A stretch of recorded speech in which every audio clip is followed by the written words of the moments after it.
ассалому алайкум шунавандаҳои гиромӣ.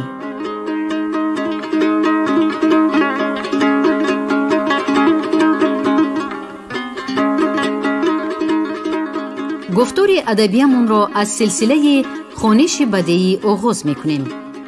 ба таваҷҷӯҳи шумо романи нависандаи халқии тоҷикистон Кароматулло Мирзоев «Ишқи сархӯр» дар қироати Ализода Абдурашид Хуҷамқул. гуфтори 11.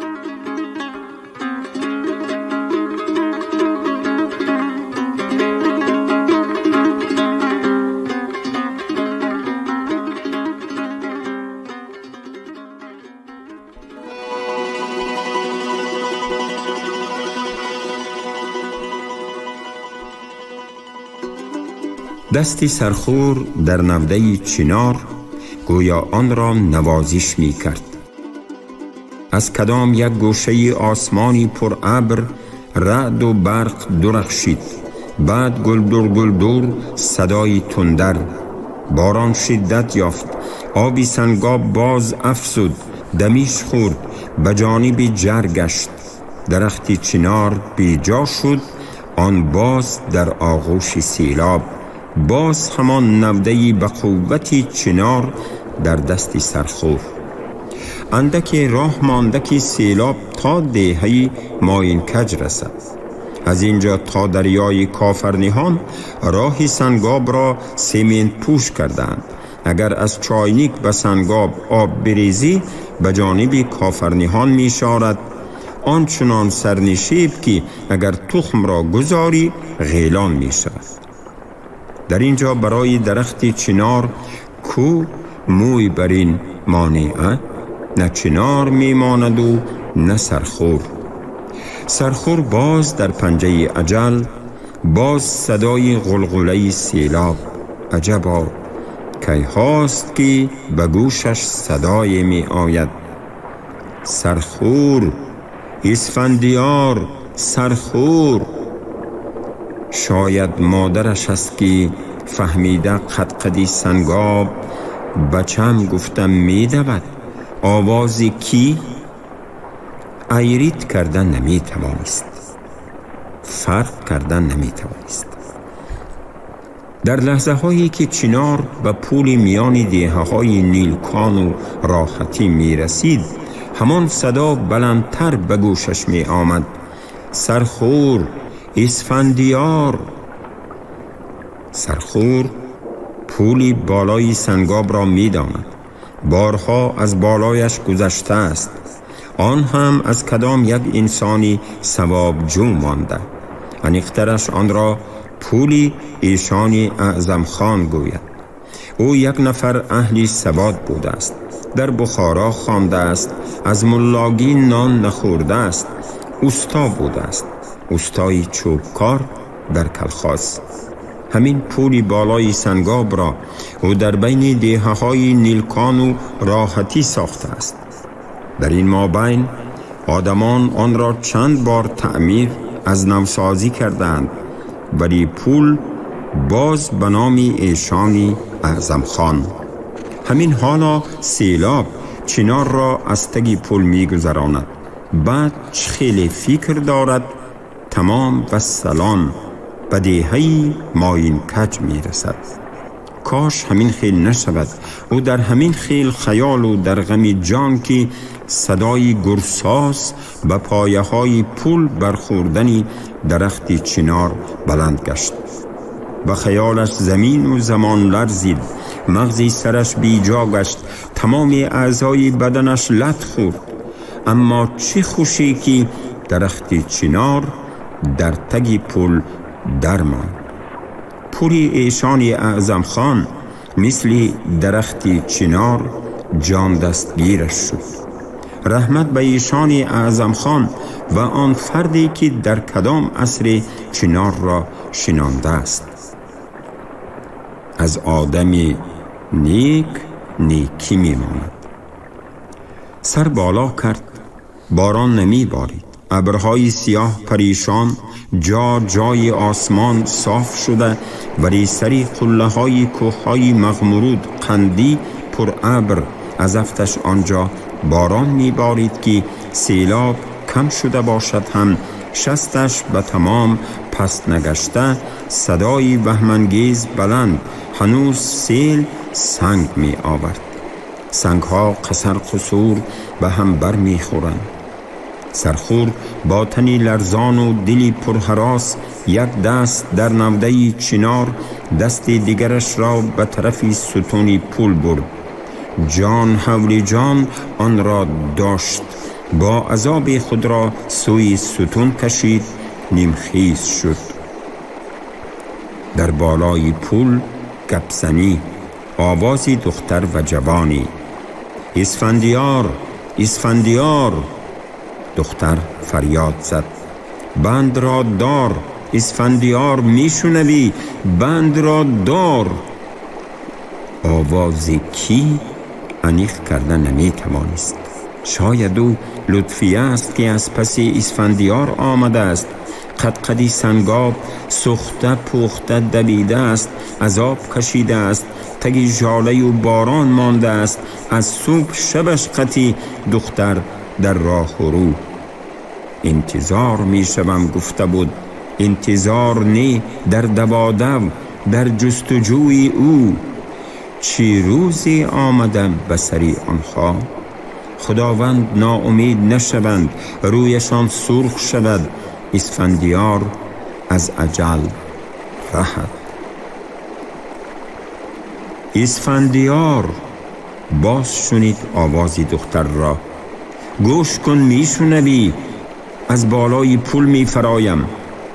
نفرا! آوازی جوان بلند شد. میبینی چنار پیش آب را گرفته است، آب به بالای پول رسیده است، چپه می شود، هر دویمان غرق می شویم، خانه امان می سوزد. به جای یک مرده ای اکخانت دو سی مرده، عقلت را کار فرما، نفرا بیا. من رفتم، زن و فرزند دارم. تو هم فکر کن، قامت پدر را نشکن، آرچت به خاطر بیار، کودکت در گهواره.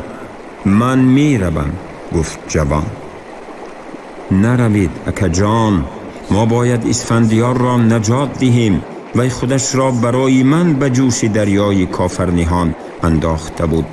دستی من گیرید، من دستی اسفندیار را می گیرم. آوازی گلناره به گوش سرخور آمد. او پای به آهنی تنه ستون پول نهاده نشیب شد. باز اندکی دیگر به پایان فرآمد. اکنون اسفندیار و گلناره همدیگر را می دیدند. گلناره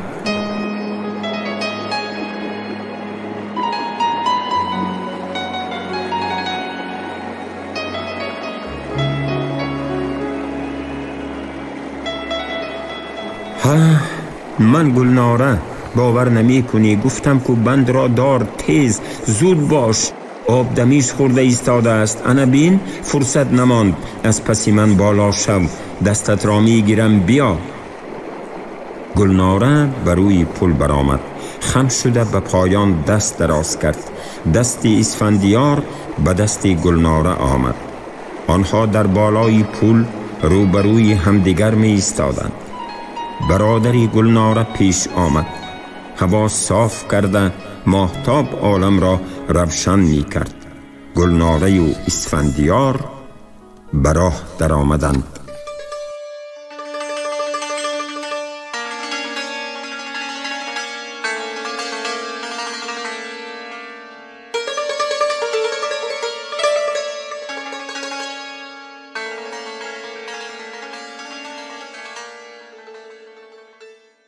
در دوامی بیش از 20 سالی قربان بودن بابای میرزا رحیم چنین واقعه رخ نداده بود که هفته گذشته از سر گذراند. ترسید، تلخ کف شد، حاضر هم به خود نآمده است، حالان که تا دینه بعضی ها از او می پرسیدند: بابای میرزا رحیم، شما شبها در گورستان می خوابید، خودتان تنها، چراغ نی، تاریکی، گرد و اطرافتان پری گور، نمی ترسید؟ بابای میرزا رحیم آتشین می شد. عجب گپی می گفت او به شور می آمد. نخواد آدم از گوریستان ترسد. این خیل نگویید از مرگ جای گریز نیست. عاقبت جای همه امان گوریستان. بعد همین نگویید که همان گورهایی که می گویید می ترسیدم.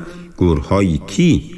گورهای خیش و تبار، جگربندهای خودمان، همانهایی که با هم بودیم، با هم می گفتیم و می خندیدیم، یک پیاله چای و یک لقمه طعام با هم می دیدیم، رازدانی حالی هم دیگر بودیم. یک مثالش دین معلم نورالدین نصرالدین. خودم در گور ماندم. عمری بسیار ندید، بی آزار بود. یک دنیای و سلام و علیک و حال پرسیهاش، دایما دو دست پیشی بر، آوازی بلندش را نشنیدی. سیبهایش که می پختند خانه به خانه تقسیم می کرد. حالا هم مزه سیبهایش از دهانم نرفته است. بعد از گوری همین خیل آدم می ترسم. باز گورهای رحمتی خاله جان زوجه خودم می فارم که ساعتها سری گوری آچهی بچه هام شینم و به یاد بیارم. بعضا در خانه زیق می شوم و باز به گورستان می روم. لیکن باور کنید که بعدی واقعه هفته گذشته چشمم ترس خورد. چنان ترسیدم که حالا هم واهیمش در دلم. می گویید که باز یک باری دیگر شکایت کنم؟ بشنوید. بعدی پیشین به گورستان مرده آوردند. مرده یک دختر بوده است، یاش پی قنقاله. لیکن به اجل خانه سوخته چی می گویید؟ نه یاش می گوید و نه پیر، نه شاه می گوید و نه گدا، به همه یک خیل. دختر سوزنده بسیار داشته است. از پسی تابوتش آدمان حمیل، گریه، ناله، آه و افغان. گورستان پری آدم شد. به پا راست ماندم. خدمت ملای و ملا بچه ها آب بیار، کلوخ بیار، دست آب گیر، کرپچه انداز، بالیشت آب، کفش و کلوش ها را پیش گذار. بابای میرزا رحیم تا قریب شام در جایش شیشته نتوانسته، حالش دویدن و دویدن. خیریت بیگاه شده و همه رفتند. خسته و مانده دری خانچه‌اش را می کشاید. خوابش نآمده. بعد او باز می گفت. درونی جای خواب نیم می گشتم، پهلو می زدم، نشد. از جای خسته از کلبه بیرون آمدم. گورستان در شب خاموش تاریک، آسمان پر ستاره، بادی شبانگاه می وزید. به گوشم شبیر شبیر گویا از گورها صدا می آمد. مرده ها گپ می زدند. گرداگردی گورها می گشتم. از نزدی گوری معلم نورالدین نصرالدین گذشتم و به خاطرم رسید که خوب نشد. عقیب گشتم. به معلم گپ انداختم. معلم ببخشید، خودم هستم، خودم بابای میرزا رحیم. از معلم عذر خواسته در سری گوری زوجه عزیزم ایستادم. با روی مالچه سنگی بالای گورش را تازه کردم. تازگی را دوست می داشت. بعد باز چیکار کردنم را ندانسته رو به گورها می ایستادم. به ناگاه به گوشم صدای آمد.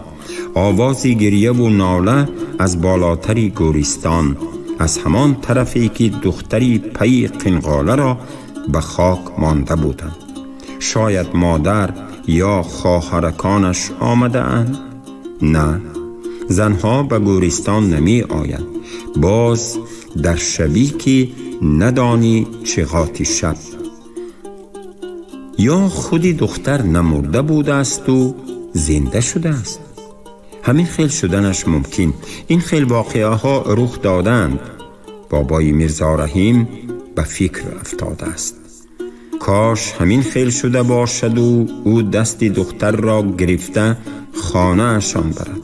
یک توی خرسندی عملی تاریخی. آواز گریه، ناله پرسوز بلندتر گشته است. بابای میرزا رحیم عصای درازی به قدش برابر در دست سوی آواز می رفت. از میانی گورها گذشت، سراسیمه پیش پا خورده می افتاد، تکیه به عصا راست می شد. هده‌ای که زودتر به سری منزلی آخرت دختر رسد نزدیک شد. او درست پنداشته که گریه و ناله از بالای گور دختری نامراد. در بالای گور آدم، کرته، رویمال، همه لباسهایش سفید، مثلی که کفن در بر، دختر از گور بیرون آمده. فکری بابای میرزا رحیم درست برین. دختر زنده شده است. بالای خاکش دراز کشیده است. آن را آغوش کشیده است. به آواز دختر گوش داد. من آمدم جانکم، آمدم. تو برای من جان دادی، فدای من شدی، ولی من به وعده وفا کردن نتوانستم. من زنده، نگو که تو را فریب دادم. نی، هیچگاه. مرا داشتند، مردن نماندند. آمدم، نزدت آمدم. گفته هایش را تکرار نمود دختر و افسود. گورت را یافتم، در بالای گورت خودم را می کشم. دو مرده در یک گور. افسانه، افسانه عاشقان، عاشقانی نامراد. در تابشی مهتاب که اکنون رخ می نمود، دمی کارد درخشید. کارد دارد، خودش را می کشد. باز یک مرده. بابای میرزا رحیم پگاه نزد مردم چی جواب می گوید؟ در بلا می ماند. نه، این دختر آنی که وی را اینجا گورانده بودند. وی بیچاره را دلش زده مرده بوده است. این دختر خودم را می کشم می گوید. از جنس آدم نبودگی بری. ای خدا زده، تو کیستی؟ اینسی یا جنسی؟ برای تو هیچ کس جان نداده است. دفع شو، رو از اینجا، رو. زده سری تیاق می کنم، خیز براحت رو، رو. عصایش را بلند برداشته چنان به بالای گور زد که چنگ خاکی گور به آسمان خیست. باز عصا را بالا برداشت که دختر آواز برآورد. بابای میرزا رحیم، دفع شو، حاضر دفع شو از نظرم. ریشهایت را کنده می پرتایم، می کشم. دختر از روی گور راست شد. تو خدا زده، نامی من از کجا می دانی؟ نامی زن و دخترهایت را هم می دانم. بابای میرزا رحیم به هراس افتاد. یقینش گشت که دختر پری یا چی جین و عجینه‌ای. وگرنه نامی او را از کجا می داند؟ خانه، فرزندانش را هم می دانسته است. بی عقلی کرد که بسری او عصا برداشت. اکنون از او خلاصی نمی یابد. پری به او یار می شود، روز نمی دهد. وی باز یک آدمی تاقی و تنها در گورستان. رو به طرف پایینی گورستان دوید. با ترس و هراس به حجره خوابش در آمد.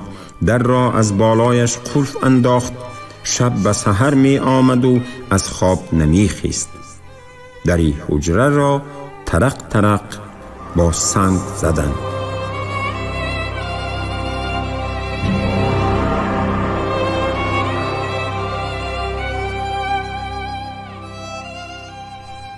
بابای میرزا رحیم، های بابای میرزا رحیم، روز شده است. شما حالا هم خواب؟ شنید آوازی را. در را گشاد.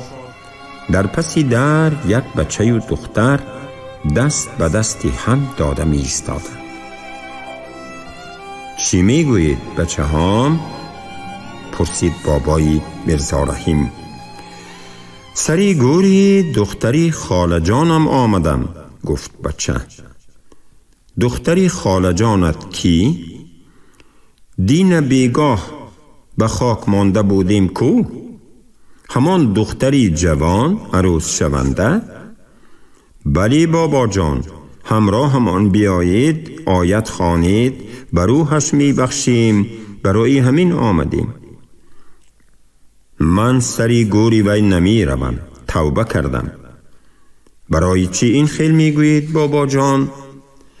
شب رفته آمدم، یک بلا دیدم، به زور خلاص شدم، دیگر هیچ چی نمی گویم، به بلا می مانم.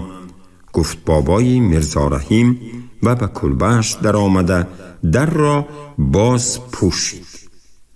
دختر و بچه چیزی نفهمیده با تعجب سؤال‌آمیز بر روی همدیگر می نگریستند. چی بلایی؟ چی شده؟ به دلشان وهم آمد. می رویم مونیسه جان، خاکی پایت می شوم، می رویم. بچه پیش پیش به راه در آمد. سری گوری دختر چی بلایی بوده؟ نزدیکتری آن شدند. بابای میرزا رحیم دروغ نمی گفته است. در بالای گور آدم، لباسهایش سفید، گور را آغوش کرده با آوازی گرفته می نالید، پست پست نوحه‌گری داشت. گوش کن جانم، گپهایم را شنو جانم، من زنده، نه نمی خواهم زنده مانم، همراهت می شوم، با آغوشت می درایم. آوازی شناس می شنوی؟ مونیسه؟ پرسید از دختر بچه. باور نمی کنم فخری، شاید به گوشمان همین خیل صدا می آید. شاید ما خواب می بینیم. آخر وی در پیش نظری خودمان من اول گفتم. لطفیه است، به نام خدا لطفیه. سخن مونیسه را برید فخری. دختر همان سخنانی پرسوز و گداز در زبان بلندتر می نالید. تو را فریب نمی دهم فخری، آمدم فدایت می شوم، من از آن خودت، برای خودت. فخری آوازی لطفیه را می شنید. آوازی لطفیه، خودی او انیق نمرده است، آمده است. اکنون چی گپ می شود؟ فخری چی کار می کند؟ چی جواب می دهد؟ فخری سرگم و حیران خود را به عقب کشید و پسی درختی سرسبزی بالای یک گور گذشت.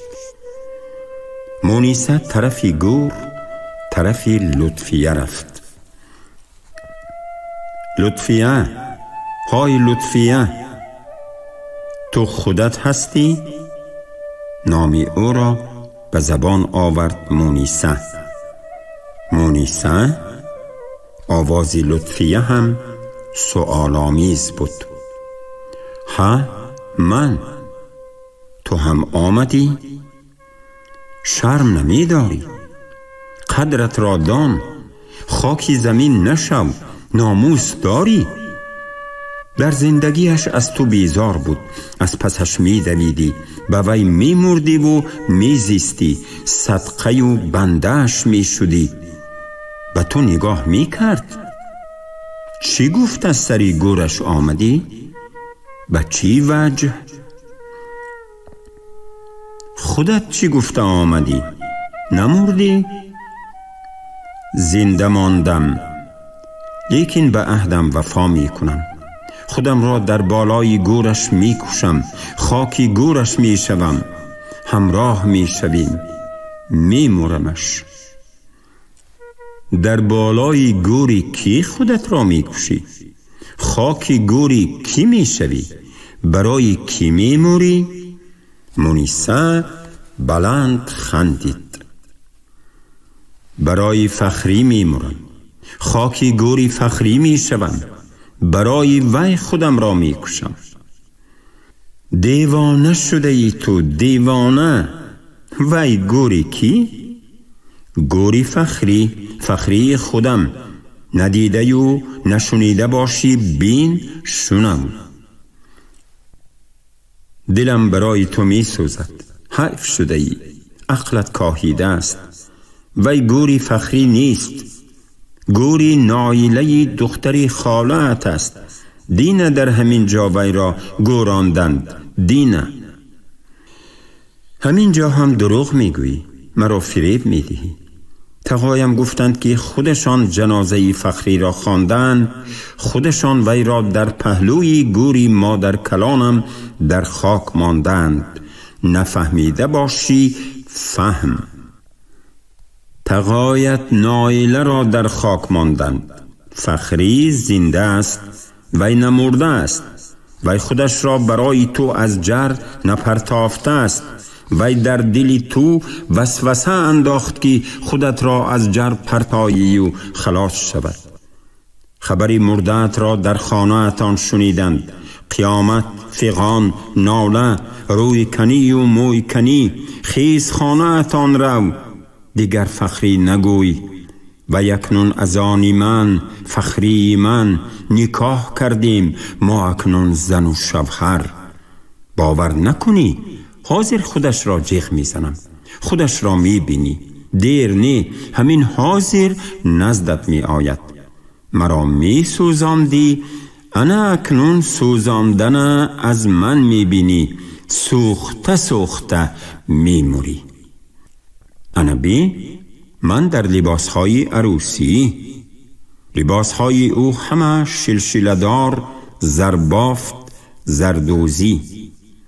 در پایها کفشهای پاشنه باریک، چنان باریک که نوگی قلم برین از دستش نداری در گورستان راه رفته نمیتواند. بوی عطر و گلاب‌هایی نیستند در جهانی او را نمیگویی. گورستان گویا عطرآلود، در همه جا بوی خوش. لباسهای لطفیه در نظر خودش خنده آور. وقتی افتادن از جر همه دریده لخه لخه شده بود. کرته و لازمی سانی سفیدی برایش از حد دراز و وسیع مادری سرخور در بر روی گور می نشست. سرش اوریان، مویهای شبگونی درازش از پیش رو بالای زانوانش افتاده. به گپهای مونیسه گاهی باور می کرد، گاهی نی. مونیسه به وی کهنه دشمنایی از بحر فخری. او دروغ می گوید. فخری مرده است. مردهش را از تگی جریگاو کوش آورده بودند. باز دروغی دیگری که نایله هیچ وقت بیمار نبود، همین روزها وی را دیده بود. گوری فخری. لطفیه باید عهد و پیمان نشکند. باید خود را فدای سری فخری نماید، وگرنه بروی خالش مادری فخری نگاه کرده نمیتواند. مونیسه از دشمنایی میخواهد بعد مرگ فخری لطفیه را زنده بینند، طعنه‌سار رویش سیاه شود. هیچ ممکن نی که فخری خودش را از جر نپرتافته باشد. دروغ دیگر که مونیسه میگوید نکاح شدند. نکاح در بین یک روز؟ هیچ گونه قانون به این راه نمی دهد. آرزو میشکند، آرزو می کند.